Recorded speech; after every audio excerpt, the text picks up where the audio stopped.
Steve. It's 1:03. We've got 29 folks online. And I'm going to mute everybody with the reminder we are recording.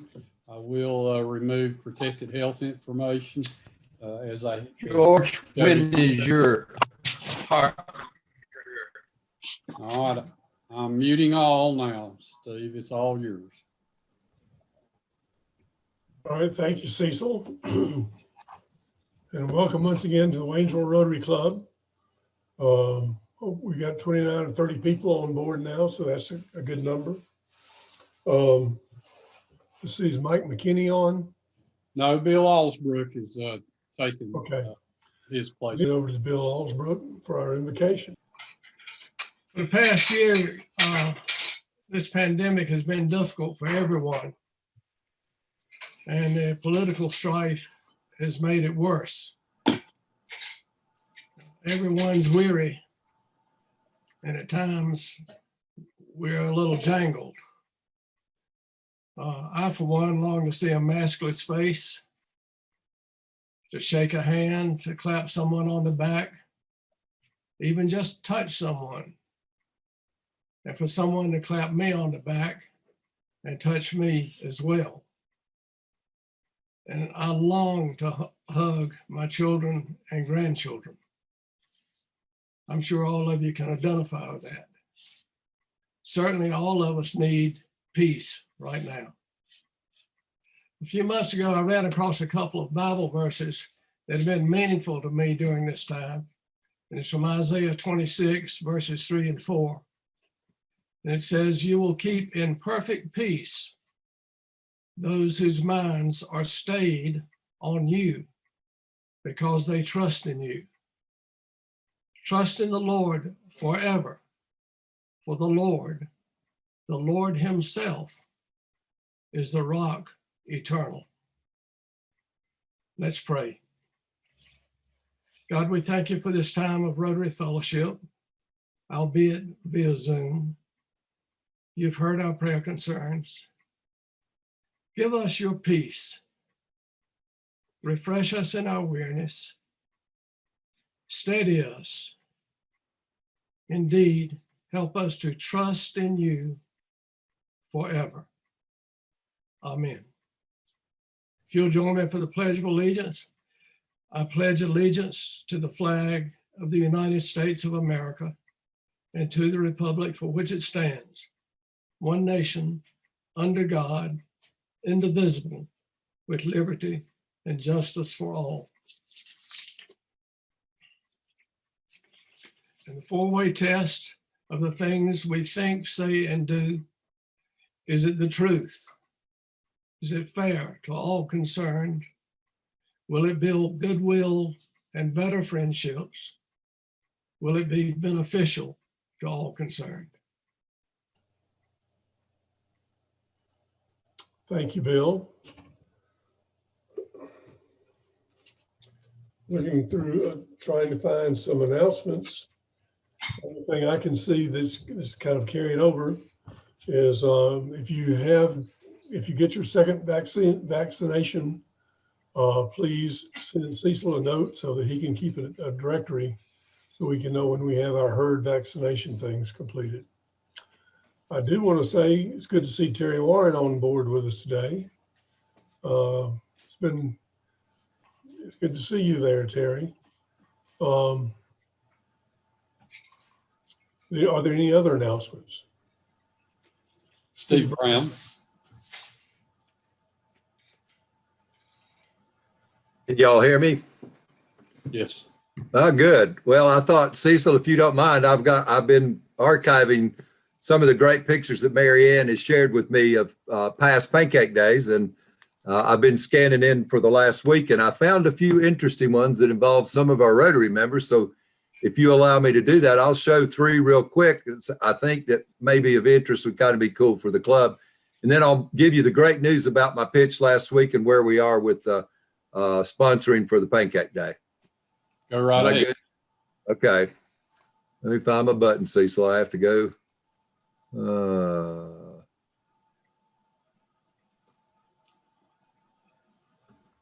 Any of y'all recognize either one of those people in that picture? Not yet. There you Oh, go. has it come now? It has now, yeah. Oh, it keeps bleeping in and bleeping out. I thought y'all might do that one. No, I don't know why it's jumping in. And is it jumping in and out on you guys too? I'm sorry. I was trying to, I've got multiple ones up here, but for some reason it wants to be. What year was that? That was in the 80s. Let me get back to that. That wasn't Steve Leonard, was it? It looked It like. sure was. That was right. Yeah, I had one more, but for some reason I'm having, let's see if I can, for some reason it wanted to bring up, I had a good one of Mr. Wells Greeley, but for some reason, Oh, boy. I want to show that one if I can get it up. Let me bring that one up. Oh yeah.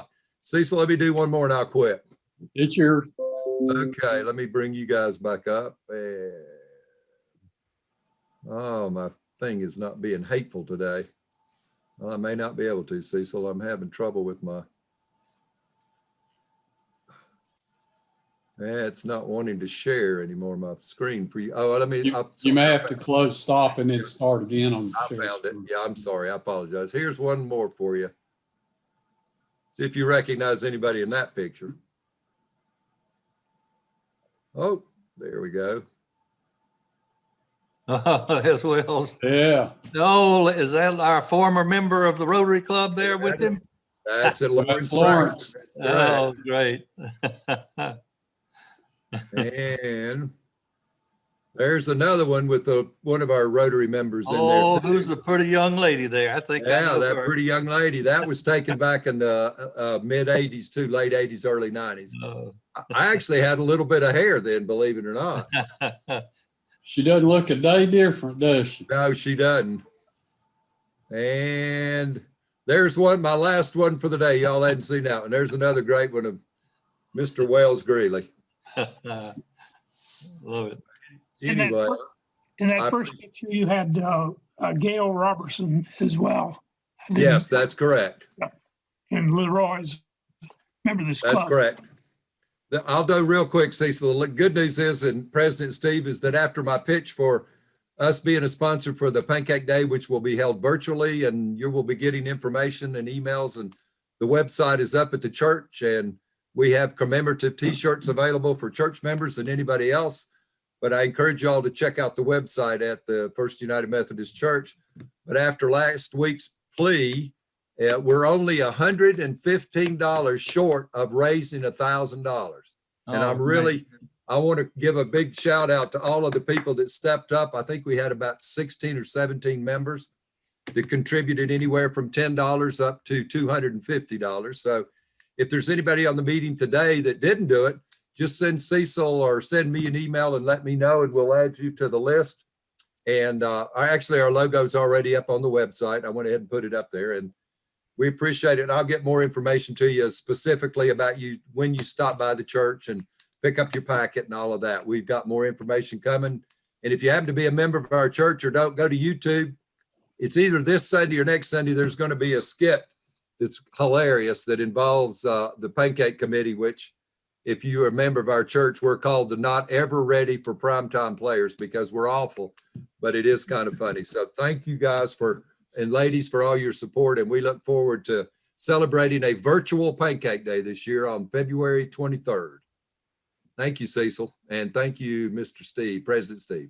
Thank you, Steve. Also, there's an article, I think, in today's Smoky Mountain News about a virtual Pancake Day. So you might want to catch up on that.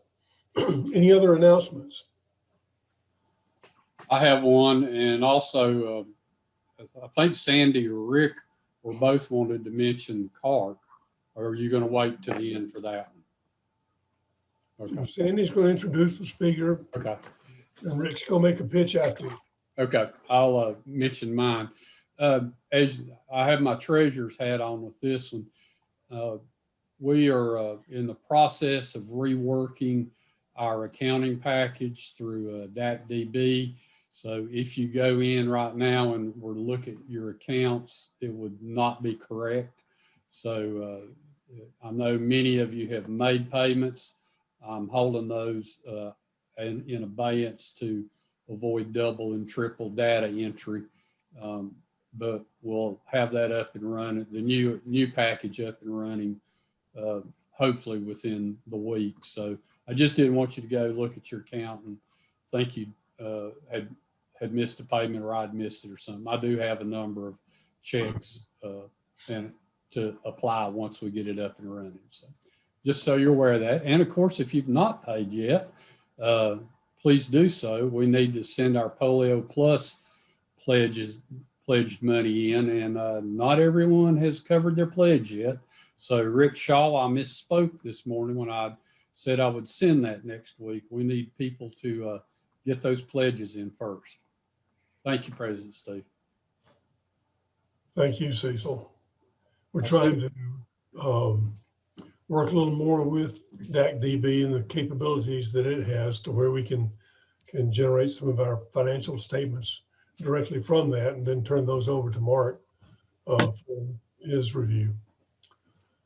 Any other? Herring was waving at you. Oh, Fred? Yeah, I just want to let everybody know that I dropped off the fourth quarter last year's backpack check to Mark today for about $3,400. That's wonderful. Thank you. Anything else? Ed? I don't guess Ed raised his hand. Okay, then we will turn it over to Sandy to introduce our program today. Good afternoon, everybody. Our guest speaker today is Dr. Johnny Hilton, who's a native of Sumter, South Carolina. Happens to be where CART was started. I'm sure we all remember what CART stands for because Ron Leatherwood reminded us every week.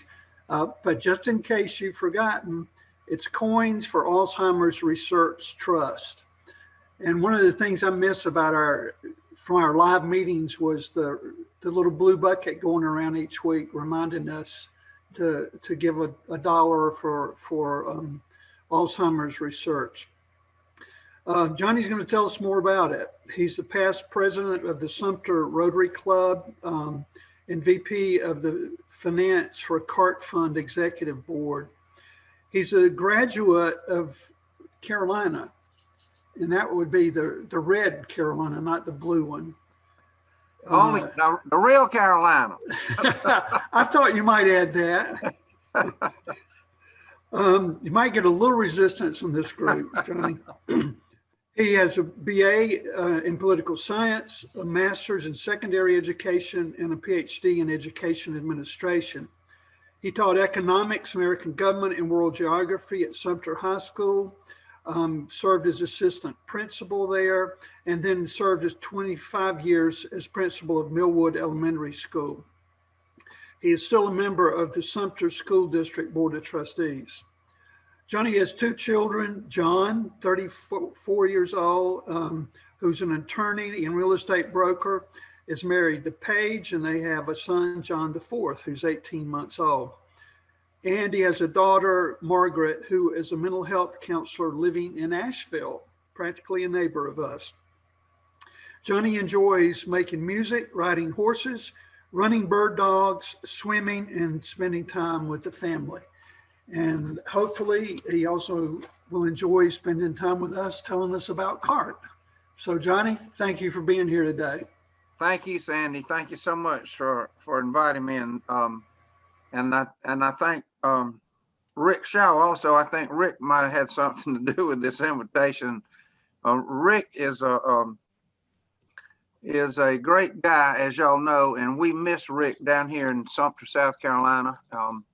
But it's our loss and your gain. So he's a fine fellow and a great Rotarian. And it's a pleasure to be with you guys today.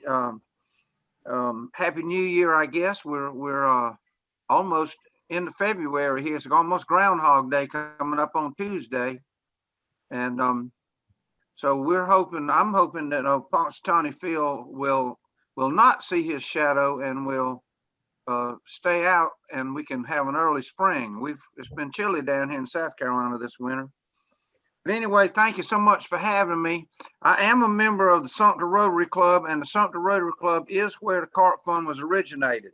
It was created by my dear friend and mentor, Roger Ackerman, who was a blue Carolina man. He's a Tar Heel through and through. He's a North Carolina guy. Love North Carolina basketball. Anyway, Roger Ackerman started the CART Fund. As you know, it started by Rotarians and the Sumter Rotary Club putting the loose change in their pockets into little containers on the table, and it was a true grassroots effort. The members of the Sumter Rotary Club initially traveled around to other clubs in our district, which is 7770, and gave CART programs, and spoke to Rotarians just as I'm doing to you now, and taught them about CART, told them about CART, and it's now spread from one club. There are now over 900 Rotary clubs in 22 districts in 9 states, and there are other clubs all over the country. We have outliers. We've got clubs in California that donate, clubs in Idaho that donate, and we've even received donations from other parts of the world. We had a donation from India not too long ago.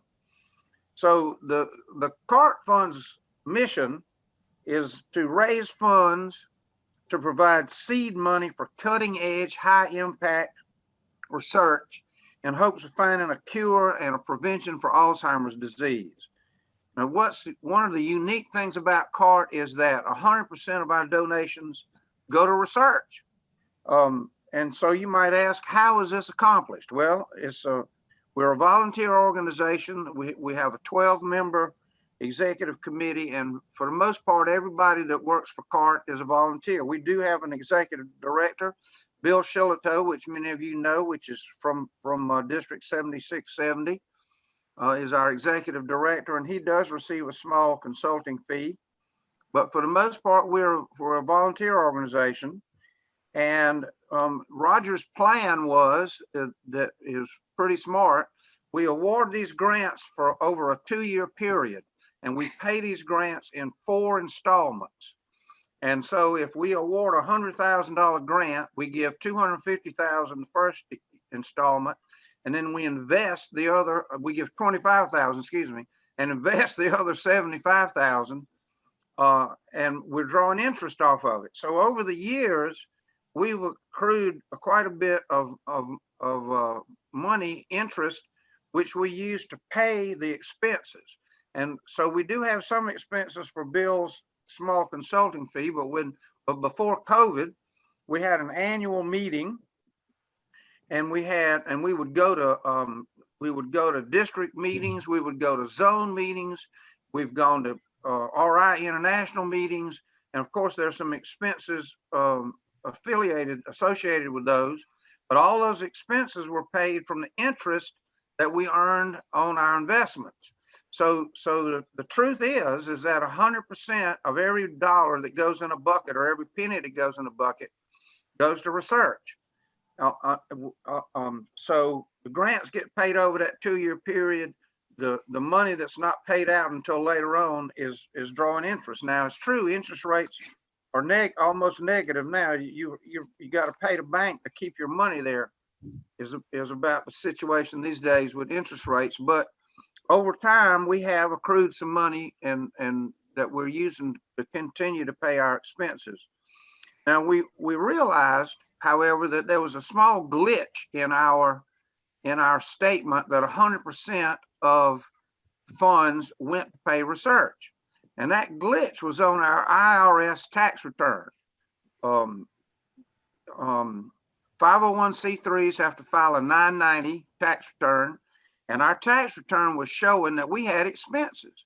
And so it was showing that like 95% of our money coming in were used for programs, and programs are the grants that we award, and that what we were showing expenses. So we came up with this idea of establishing a second 501c3 called TRAC, TRAC. track is CART spelled backwards. That's clever, isn't it, y'all? So track stands for Trusting Research for an Alzheimer's Cure, CART backwards. In this new 501c3 track, we transferred all the money that we had accrued from the interest over the years. It's still drawing interest, it's invested. But when we file our CART tax return now, it shows no expenses. I went the other day on the South Carolina, we have to file a financial report, not only with the IRS, but with the South Carolina Secretary of State's office, because that's where we're chartered. We're chartered as a nonprofit charitable organization in the state of South Carolina. And I went on the Secretary of State's office website the other day, and it showed that 100% of our money are used for program expenses, which our programs are research. So this track has made it even more evident that 100% of your donations, our donations, go to research.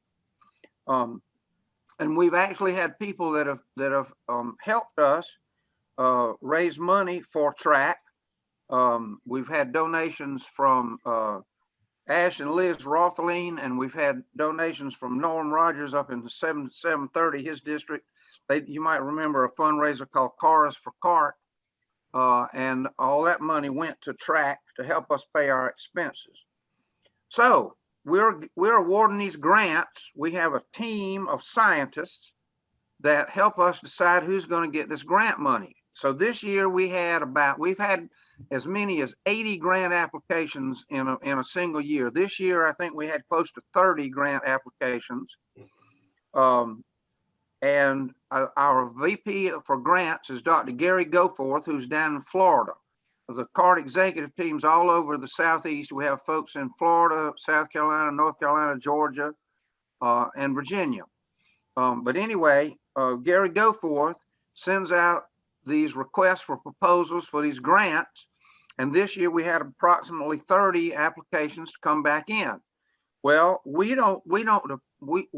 I'm not smart enough, and nobody on the executive team is smart enough to understand these grant applications, but we have a team of scientists that are experts in the field of neurology and dementia.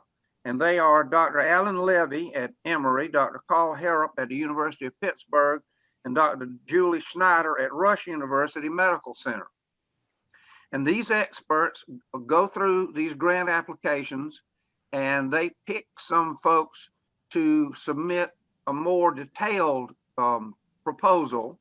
And then they go through the more detailed proposals, and then they come up with usually between 3 and 5 grants that we're going to award, 3 and 5 proposals that we're going to award grant money to.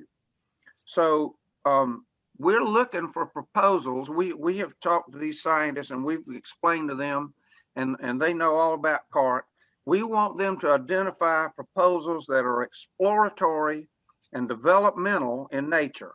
We're looking for research projects that will support early and conceptual plans for, that are not yet supported by other data. We're looking for new ideas. We're looking for cutting edge research ideas that no one else has thought of yet, because that's what our goal of CART is to be on the cutting edge with early conceptual projects to advance biomedical research in the area of dementia and Alzheimer's.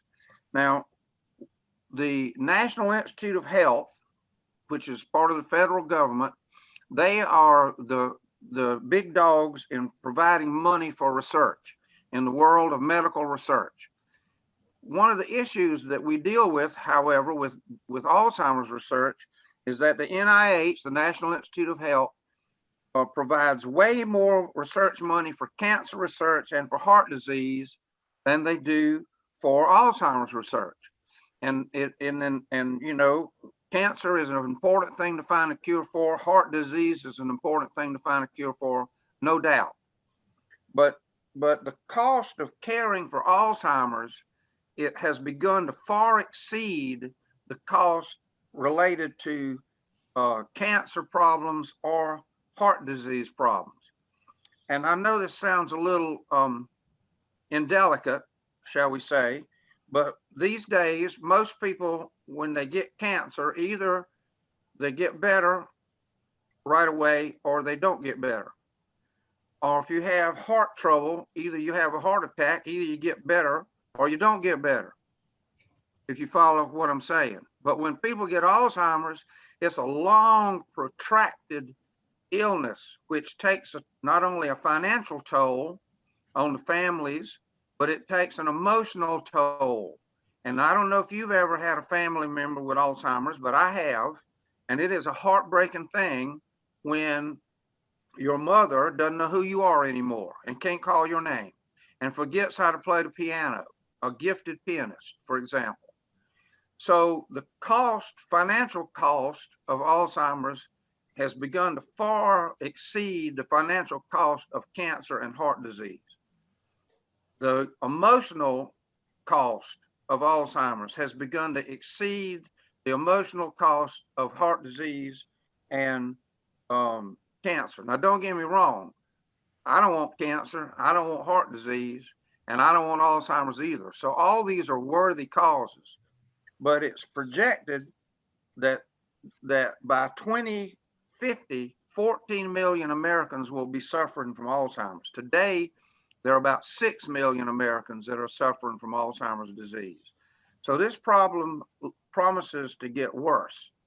And we all, just as I mentioned, we all have a personal Alzheimer's story. If I stop right now and I said, raise your hand if you know somebody with Alzheimer's, or raise your hand if you know a family member with Alzheimer's, everybody that's at this meeting could raise their hand. And because we all have a personal Alzheimer's story, and it's often very heartbreaking and very troubling. So we're hoping to find a cure for Alzheimer's and the cause for Alzheimer's and the prevention for Alzheimer's. Since its inception, CART has awarded 55 grants totaling $9.1 million. And these 55 grants have gone to institutions that are a who's who in the world of neurology and Alzheimer's research. The list is on the CART website. I would encourage you to go to the CART website and see where your dollars are going. There are testimonials by research scientists on there. There's information about their projects on the CART website, and you can see the quality of these researchers and the quality of these institutions that we're awarding these grants to. So for the past 2 years, we've been fortunate to award $1 million each year. For 2019, we awarded $1 million, and for 2020, we awarded $1 million. Now, our recipients in 2020 were Dr. Greg Lemke at the Salk Institute, Dr. Nazao at Mayo Clinic in Jacksonville, Dr. Marcus Wernig at Stanford University, and Dr. Catherine Diaz-Asper at Marymount University, and Dr. Majlinda Salenica at the University of Kentucky. And I know I'm spouting these names off, but if you Google these people, you will be very impressed with their credentials and the work that they've done. So every year we have our CART annual meeting in May, and it's normally held in Columbia. This past year, of course, because of COVID, we had a virtual annual meeting. We didn't meet in person, but normally the recipients of our grants would come to Columbia, and they would give, and there would be 100, 150 people in attendance from all over the Southeast at the CART annual meeting. And Rick Shaw, I'm sure, has been to a CART annual meeting. And they tell us, they give us an overview of their research that we're awarding them this grant for. And it is an inspiring event that leaves us with such hope and in awe of these people that we're giving this money to. They are so smart, they are so brilliant, and it really is inspiring and gives you such a feeling of hope that you're doing something, that your money is going to something worthwhile, because these folks are phenomenal, and we're hoping that we can get back when COVID, I heard y'all talking about vaccinations this morning. I had my first vaccination last week. I'm 71. In South Carolina, you got to be 70 to get a vaccination. I think in North Carolina, y'all can have one at 65. But anyway, we're hoping soon that this COVID thing will pass and we can go back to having our annual meeting. And I would invite you and encourage you to come to an annual meeting if you can, because it is a great event. So we hope to get back to normal and start having our annual meetings. But in the meantime, you can go to the CART website and learn more about these researchers and learn more about their grants, their research projects that they're working on. So what's going on new with CART? And I'm gonna give time for questions at the end. I know I'm going pretty fast, but so what's going on new with CART? Well, there's good news and there's bad news. And first is the bad news. The bad news is COVID. Just like you guys are, and I want to applaud you, by the way. I looked at your bulletin for this week's meeting, and although my face wasn't on the screen, I was fudging and doing something on my desk while for the first part of it. But I heard what y'all was saying, and your club has got a lot going on, and I applaud you for keeping up your activities during this time when you're not able to meet in person. Y'all are doing a great job, and I commend you for that. But COVID has caused us not to be able to meet, and so there are no CART buckets on the table, and our contributions have suffered from. If you look at March of 2019 to November of 2019, that was the year before COVID, and then you look at March of 20 to November of 2020, CART donations were down $400,000 during that time period. And I hadn't figured it for for December, but I'm sure the number is probably commensurate with that percentage. So we're down $400,000 from March to November because people aren't meeting, people aren't putting their money in the blue buckets, and so on. So our grants, I mentioned just now that our research team, our selection team, are now looking at our grant applications, and come March, they're gonna pick the recipients, and based on how much money we have to award for grants, which is gonna be close to, we carried over some money from last year, so it's gonna be close to $1 million, but I'm not sure we're gonna make $1 million this year because we were down so bad from March to November. The CART year runs just like the Rotary year, July 1 to June 30. So, but we make our grant awards in April and May. We pick the grant recipients in March and April, and then award the grants in May. But we may be a little shy of $1 million, but we're gonna not be far off. We're hoping that the good news I'm about to tell you is gonna get us up to that 1 million mark again this year. So the good news now is the donor portal. And I don't know if you guys know about the donor portal. Is y'all's treasurer on at the meeting today? Cecil is the treasurer on the screen. Oh, yes. I am, Okay. yes, I am the treasurer, so yes. Steve, George is the treasurer. Cecil, Cecil is the treasurer. Oh, Cecil's the treasurer. He's I was muted, sorry. he's the treasurer and the computer guy. He's good for you, Cecil. So Cecil, do you know about the donor portal? Do you know about mycartfund.org?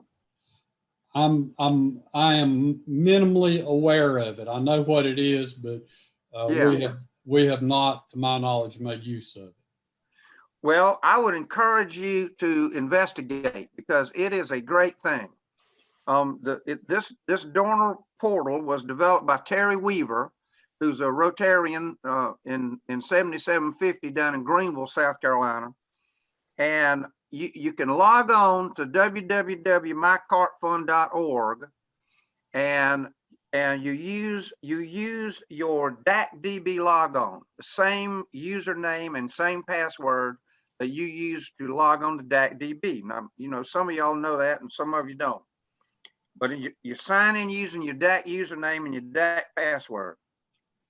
You can go in this, Cecil, you can go in this mycartfund.org and you've probably been sending your CART donations to a person, and I should know off the top of my head who your CART chairperson is for your district, but I can't pull it up right now. But, That's okay. I know we're not supposed to do that, man. Well, no, well, right.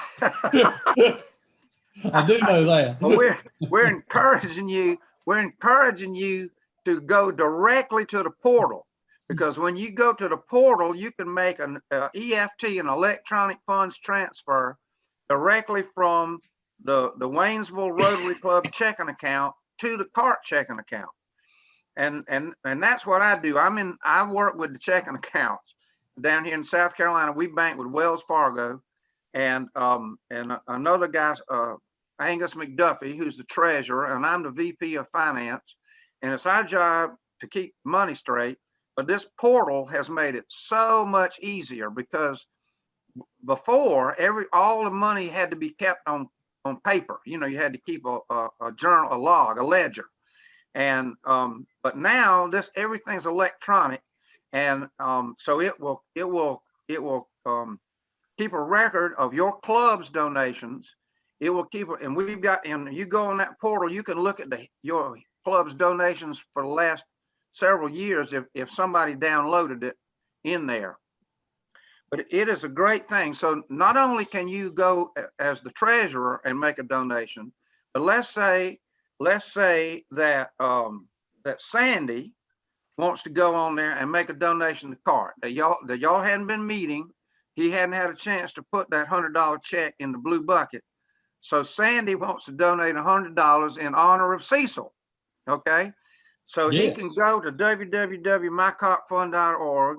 He can log in. He can click on that he's going to make an individual donation. This is not a club donation. Cecil, when you go in and put the money for the club, you click on it's a club donation. But when Sandy goes on to put that $100 in honor of Cecil, he clicks on it's an individual donation, and it will keep a record of Sandy's personal donation. It'll automatically get credited to your Rotary Club, and it'll automatically get credited to your Rotary district. Plus, if says my internet is unstable, must be shaking the table too much. If you want to have Sandy, when you make that donation, if you want to have a card sent to Cecil, an acknowledgement card, you click on that and then you fill in the information. If you give us Cecil's address, then we have a volunteer down here in Sumter, South Carolina, that will send an acknowledgement card to Cecil and say that Sandy made $100. Well, it won't say how much. It'll just say Sandy made a donation in honor of Cecil to the CART Fund. And so this portal has opened it up, and our receipts are going up since the portal opened up, because it's so easy to use, and individuals can use it and the club can use it. So you can set a CART, you can set a club goal, you can go in the portal, set a goal for your club, and you can see how your club is doing. It makes it easy to contribute in memory.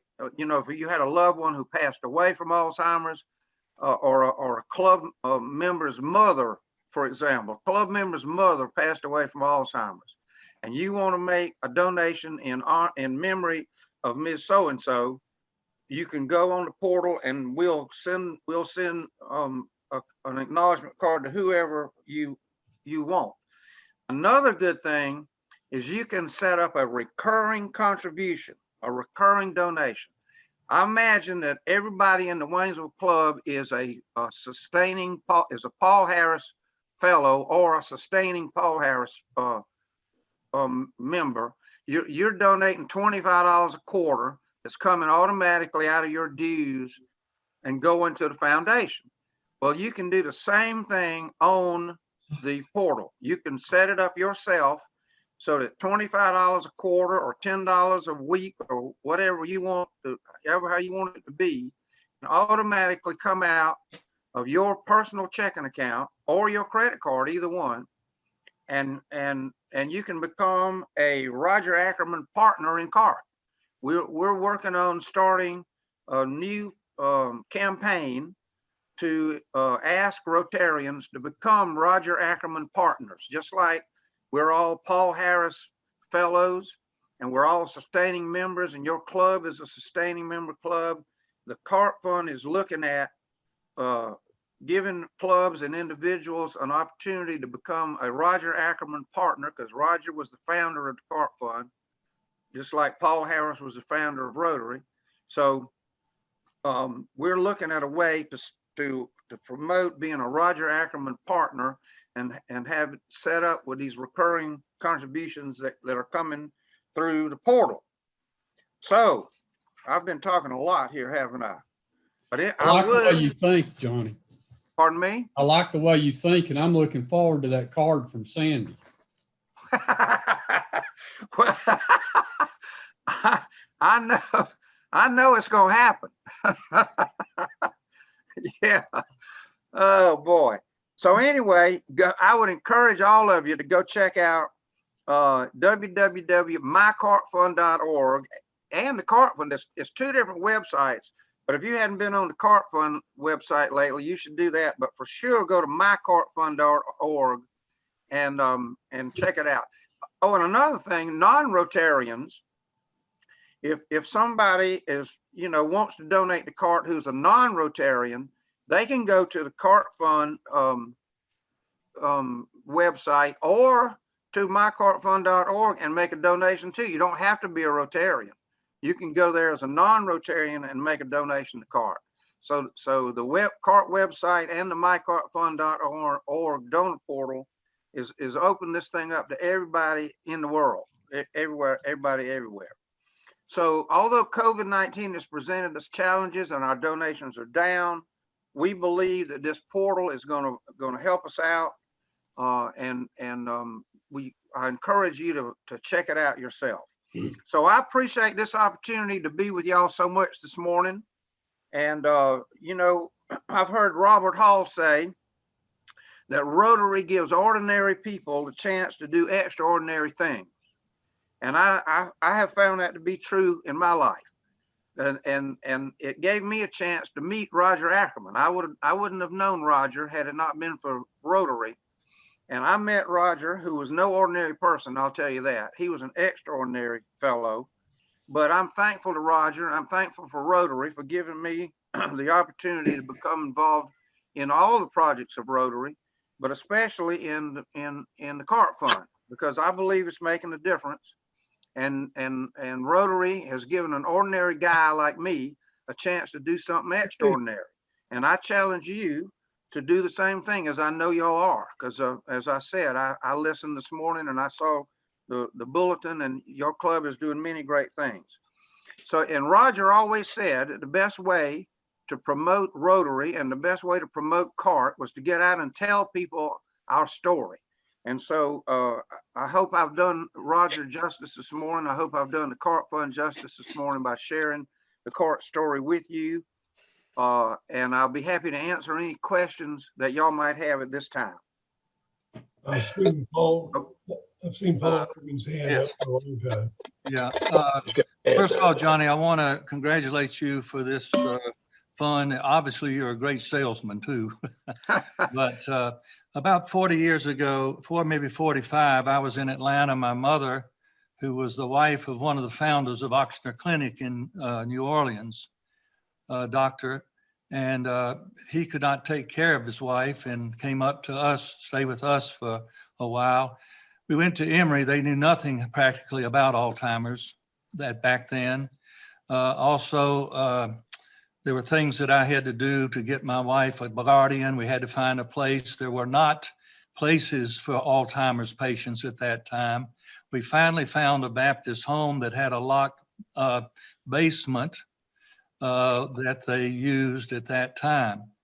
what I'm saying now, there's great work going on at Emory around Alzheimer's. All of us know Right. about it.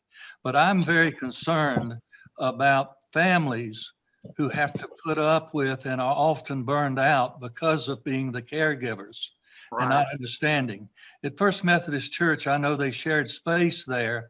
They had a group that met, and several of my friends were able to be directed to that group and help them through, find places for their loved ones to be.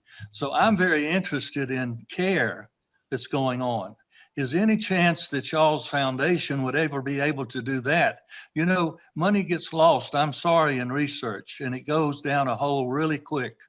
And what I'm saying, you're doing great work, but my heart goes out for the families who are being under such stress right now.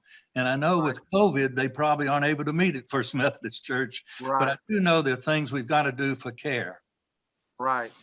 Well, at the current time, our focus is strictly on research.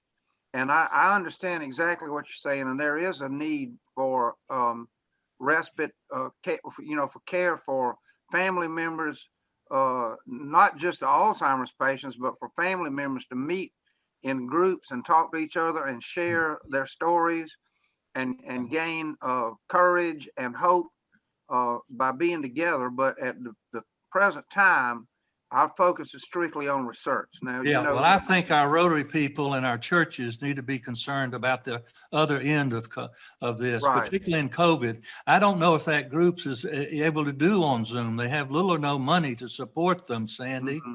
And I don't know what y'all are doing as far as the people who are meeting there now. But I do think that we need to be concerned about the other end too. But thank you for all the work you're doing, John. You're welcome. Are your 990s on your website?